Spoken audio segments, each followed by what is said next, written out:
the Young Environmentalist Network, the youth wing of Health of Mother Earth Foundation. I want to say a big thank you to Health of Mother Earth Foundation for making this possible. AFSA and other partners that made this very much possible. So during this event, we had Eco Camp, that's what we call it, and Eco Festival.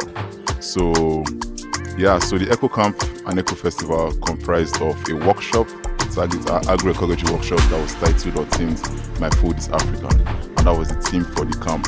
So it was very interesting because we had young people, students between the age of 18 and 23 years. So they came here, they engaged in the workshop, which had storytellings. We traced our history, the importance of our cultural preservation, of our food heritage, and the importance of African food. Like, there's no need for you going to patronize Western food when we've not even tried out other African dishes from different countries in Africa. I don't know if any of us know about breadfruits. In my dialect, we call it ukwa. Okay, ukwa there is a way ukwa is prepared in my side, that you just make it the way it's white. You just prepare it just white like that, and the water you can drink it. You can drink the water, and they actually say it's very healthy for the body. After drinking the water, you can just drink the water and be eating it like that.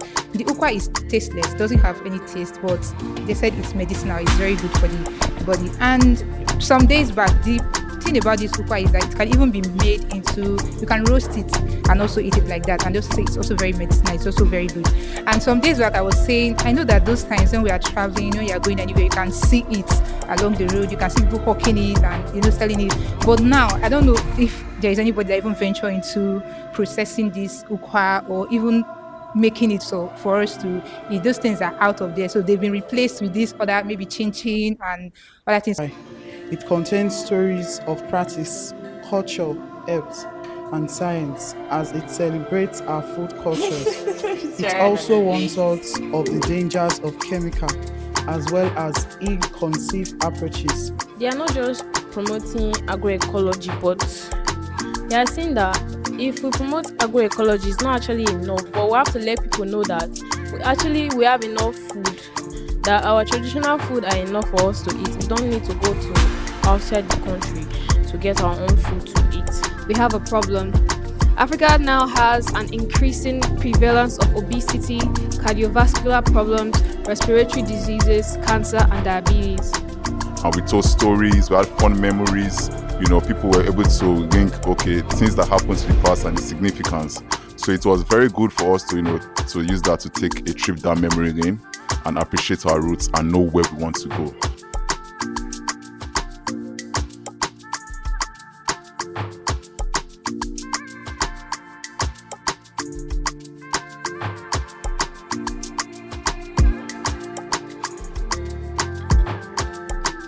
Now, this piece isn't just a piece, it carries a story. This simply indicates that Africa, before foreign dishes, before fast food, we were feeding from the soil, we were feeding from the ecosystem, the African ecosystem. So why do we need to change our food because somebody said we should? Why do we have to change the way we plant our crops because someone said we should? Before now, our forefathers tilled the soil with just the sun and the rainfall and tilling the soil. And they had healthy crops, they had healthy yields. But now we make use of fertilizers, pesticides, and other form of chemicals. We won't go as far as making use of GMOs. Using the theme of this year's Eco Festival, which is Agroecology, My Food is Africa, we decided to go with the inspiration of Africa's continent and the foodstuff. And now we have red oil. There's a droplet of red oil in here, which simply represents how versatile African culture is.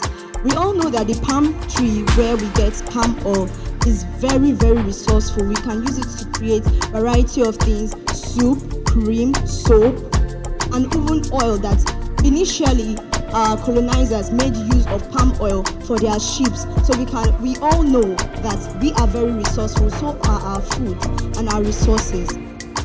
And then in here we have yam, plantain, and corn in the inside the space of the continent's drawing. And then we have the sun, reflecting photosynthesis and natural sustainable agricultural practices, same as the rain droplets over here. And then we have a man here tilling the soil. And then the board itself is covered with sand. That's to show fertility of our soil. It simply represents that we do not need these chemicals in order to grow our food. We do not need GMOs in order to grow our food. Africans have our own food and they are healthy. Good afternoon, everyone. My name is Ofonye Blessing and I'm representing Group 3. So we made paper mache and we made pots, cups and fruits out of the paper mache. Why the thing is like this? Because it's not yet dry. So these pots represent like Africa cuisine, like it's holding secrets of, it's more like a clay pot. So it holds the secrets of old recipes that is almost lost over time. So the cup represents the wisdom from, like it's passed that, let's say the wisdom that is passed from generations, like the way our old forefathers used cups to drink water. So it holds the wisdom that is passed down through generations. Then this fruit now, it embodies African nutrients, the edible plants in Africa. Then by embracing agroecology, we can actually preserve this natural gift and also promote a sustainable food system. Yo, Africa, sweet home, home of nature, I love you. My food is African, I am African. Every bite is culture, every taste is home. My food is African, I am African. Every bite is culture, every taste is home. Yo, Africa, sweet home, home of nature, I love you. Africa, the home of nature food. Look at the soil, tell me what you see. Self-sufficiency is the pillar of food sovereignty. Agroecology is natural ecology. This Africa, I am Africa. Every bite is culture, every taste is home. Good afternoon, everyone. My name is Ozoe Minadumebi, and I'm representing Group 1. We're about to present a short drama that will catch the view of young people on food, African food, and normal contemporary food. So this will feature two actors, one a contemporary city girl called Beyonce, and a typical African man who indulges indigenous meals, Emeka. Turn on the beat.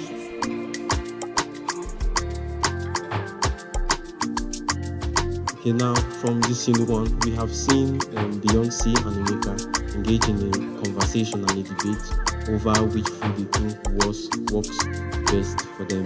So now in the second scene, we're going to see Beyonce come onto the scene again, and we are also going to see Emeka again, where Beyonce has a problem that she would like Emeka to help and solve. And now your stomach is biting you. Anyways, don't worry. Let me go to the backyard and bring bitter leaf. At least the water, you need to take it. Let me bring for you. Definitely, I will wash it. Don't worry. So now we have seen Beyonce facing a particular ailment that she actually said she has been trying orthodox medicines and it's not been able to work for her. So in the next scene, we are going to see Beyonce come on again to still meet Emeka, seeing that her condition got worse. Thank you.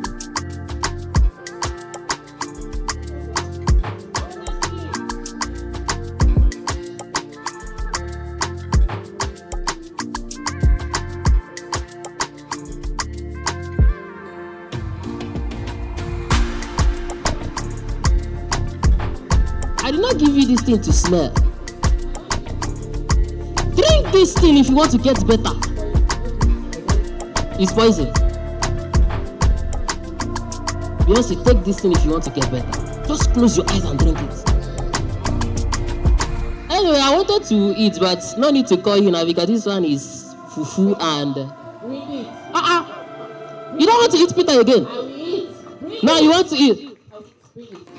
Our food is a reflection of our culture and our heritage and our spell. From our native rice to our fufu so sweet, our food is medicine that cannot be beat. With herbs and spices, we heal and thrive. African food is good, I can't even lie. I am African. I love African food. Every taste of African food is a reminder of my culture, and every bite of African food reminds me that I'm closer home. Thank you.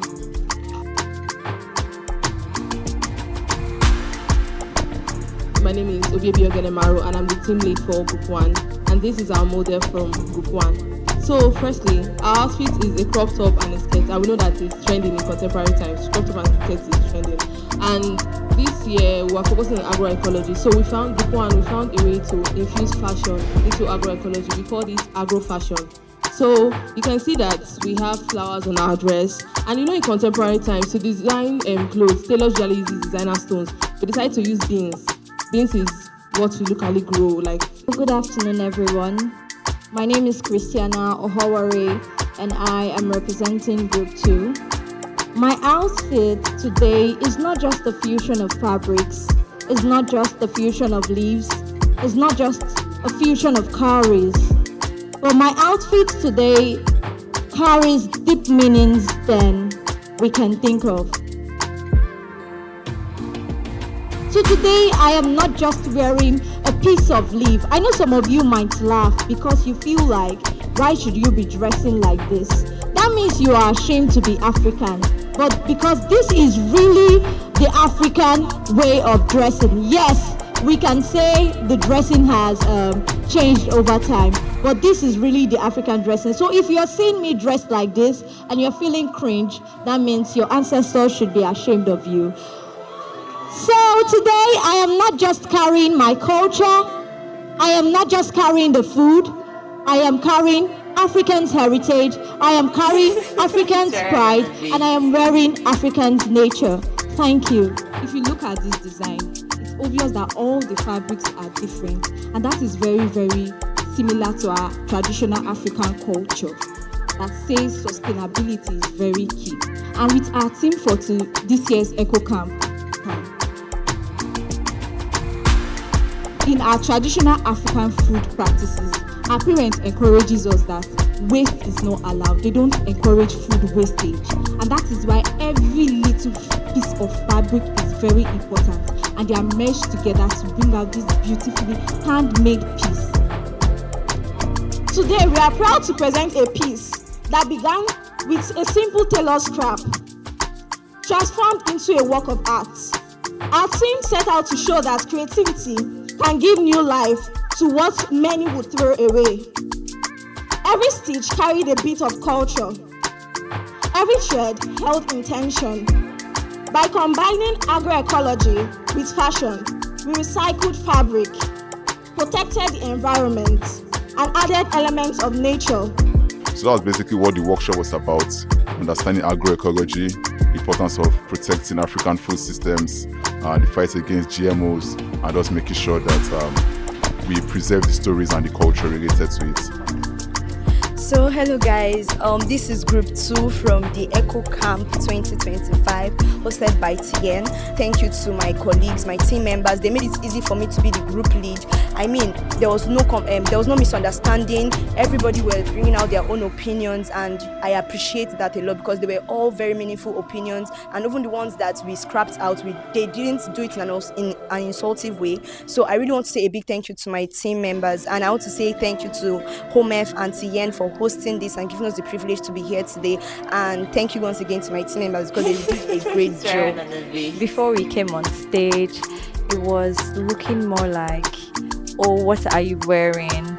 Oh, you're just wearing leaves and all of that. I'm very, very delighted, and I'm so proud of myself and proud of my team members for putting in effort in making the dress and making me feel supported. Thank you very much, everyone. Well, the idea was not from me, it's from my group leader here.